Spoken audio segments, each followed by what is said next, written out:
art of destiny, or the fate of one's body. The seventh of 8 lessons. How shall the body's experience be regarded? Well, it's certainly not by any similar or other physical entity but thee, for starters. For it's one's own soul, of course, which chose to enter unto this here earthly plane precisely and specifically for the sake of awakening the divine from within, which is accomplished when this and that is done via tending, and hence manifesting the fruits of spirit for fellow beings to share, all the more pure and simple. Any shape, fashion, or form, including everything else that may be construed as matter, began as a mental and or spiritual urge or thought force of influence, first and foremostly, while that which caused those two affects to come into effect was manifested by none other than divine guidance and influence. That which is of wrongful conduct and judgment or shame-based, yea, even that which is a disturbance of unsettling proportions, yes, becomes utterly insignificant unless it's given power by activity of the mind, as in by thy thoughts. It's not to say that summoning annihilation, refusing to give in, or denial of any something is enough to make it so or go away.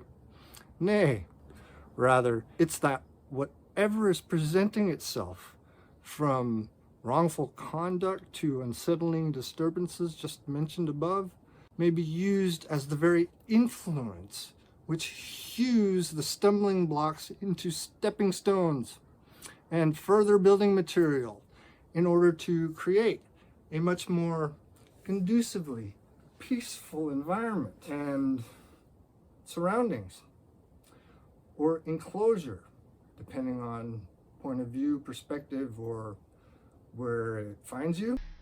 From whence to enact the most positive and meaningful transformation of all, as the catalyst for change, so to alchemically speak.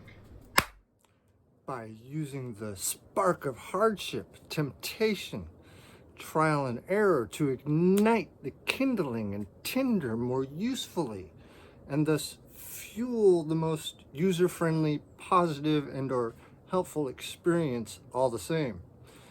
Come what may, of course. That which one is today, here and now, as in presently, is the consequence or outcome of the manner and mode one had and has chosen to pursue and use according to given opportunities along the long and winding road of one's ongoing journey. As the seed of any and every living thing and influence is found within itself, meaning it also carries its full potential there as well, so too does it behoove you and I, of course, to understand when it comes to acts, behaviors, and conduct amongst and towards one's fellow beings, including the rest of the great wide world at large, the resultant reaction, ramification, repercussion, reverberation, etc., will be accordingly proportionate, appropriately so, wouldn't you know, depending solely upon that which hath been sown, and or the means by which one had and has dispensed with their fellow beings. See? Be it poorly or goodly. Nevertheless, remain wary and vigilant, for to forget, discount, or not account for one's association, connection, and relationship with the first cause mentioned above that being the influence of divine guidance, let alone with others, is when self-gratification starts to creep in, a Slytherin with its venom, unsuspectedly poisoning us with materialistic desires that oh so often bend, corrupt, destroy, and tear people apart. Sad. So sad. Only through actually being active, as in proactive, as opposed to passive, which does and accomplishes absolutely nothing, does one become more aware and conscious of how one takes, uses, or abuses their opportunities as they are given or come and crop up. It all depends upon what one applies, exercises, and or practices. When and where dishonesty, immorality, and injustice inevitably lead to more wrongdoing, if not prominence. When so to, you know what I'm talking about, speak. And contrapositively speaking, when and where selflessness, be it in thought, act, or deed, whether seen or unseen, as helpful or not to others, however that may be, inevitably leads to there being even more helped, and helpers to go around. Don't you see? For the experience becomes part of oneself, and likewise a parcel of everyone else's too. Remember, like likes to beget like.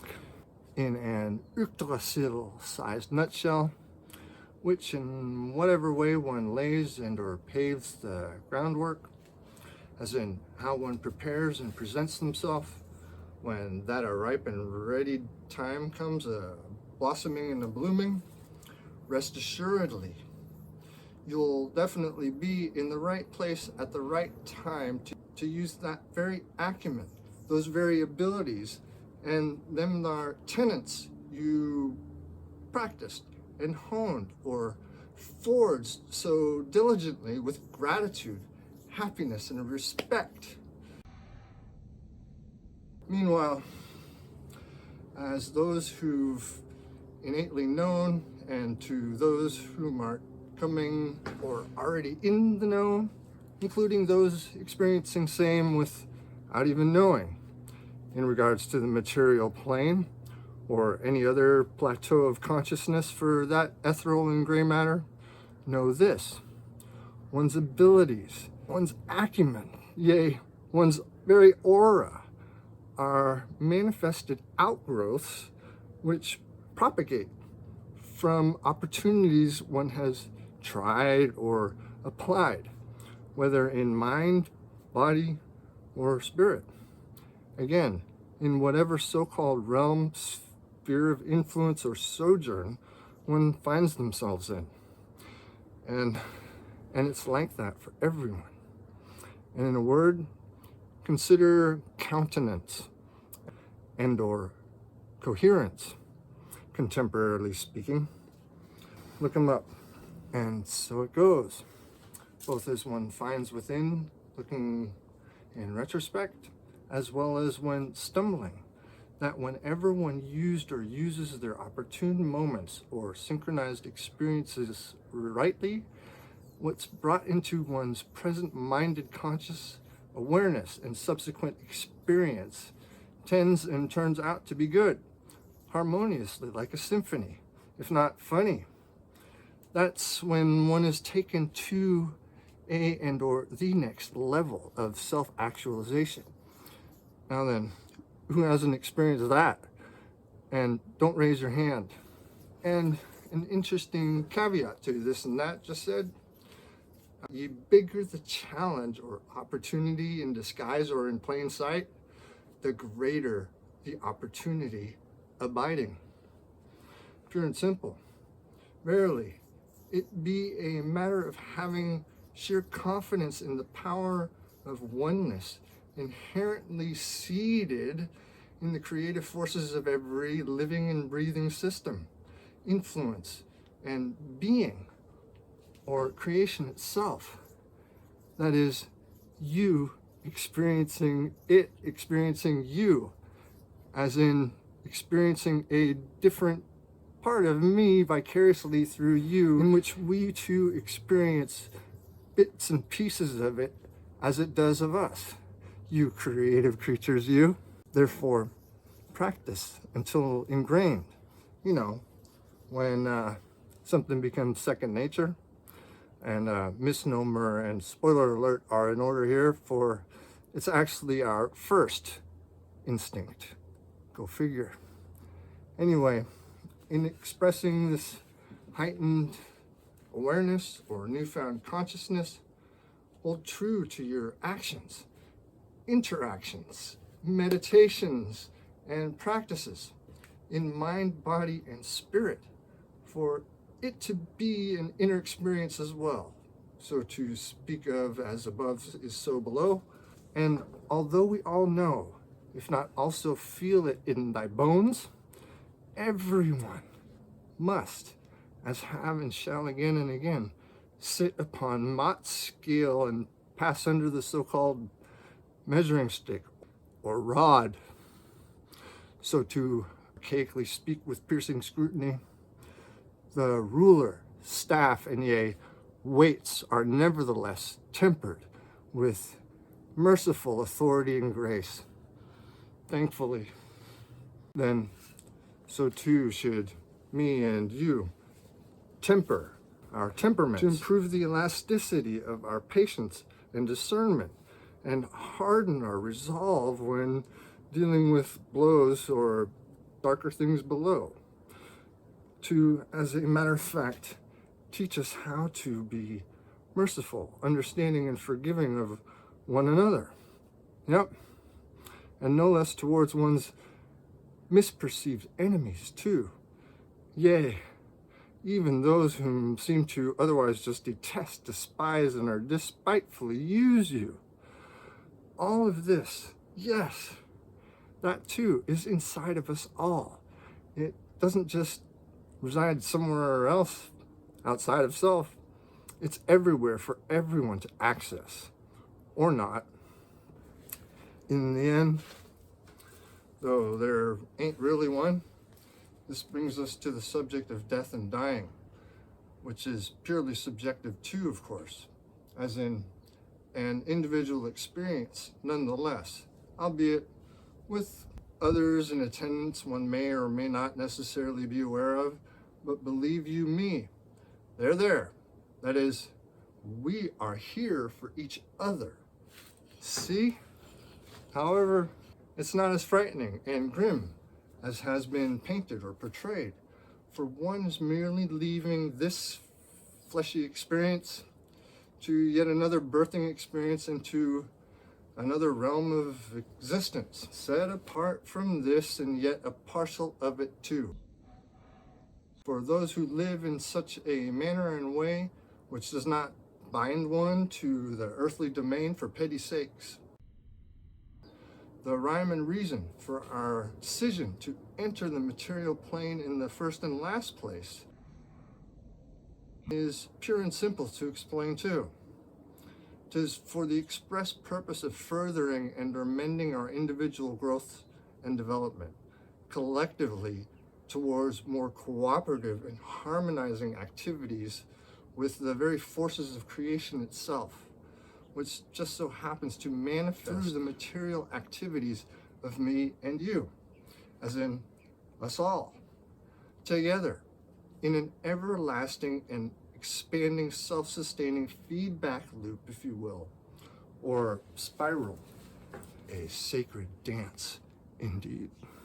Speaking of which, while upon and playing this part, or one's role in dearly beloved Mother Nature's choreography and grand tapestry or pageantry, one is granted free will, when and where one gets to make their own divinely given choices or decisions. Whereas within the interim, as in between such material incarnations and ethereal sojourns, one's choices are governed by the limit of that which one hath accomplished and been whilst in manifest shape, fashion, and form. For that which one hath sown in mind, body, and spirit, so too must it eventually be met and reckoned with. Again, it's only natural. To paraphrase Paul Masson, the grape must be prime on the vine before it can be made into a fine wine. So stay thirsty, my friends, as in curious, inquisitive, and bold, and keep on searching for your own kernels of truth to be told.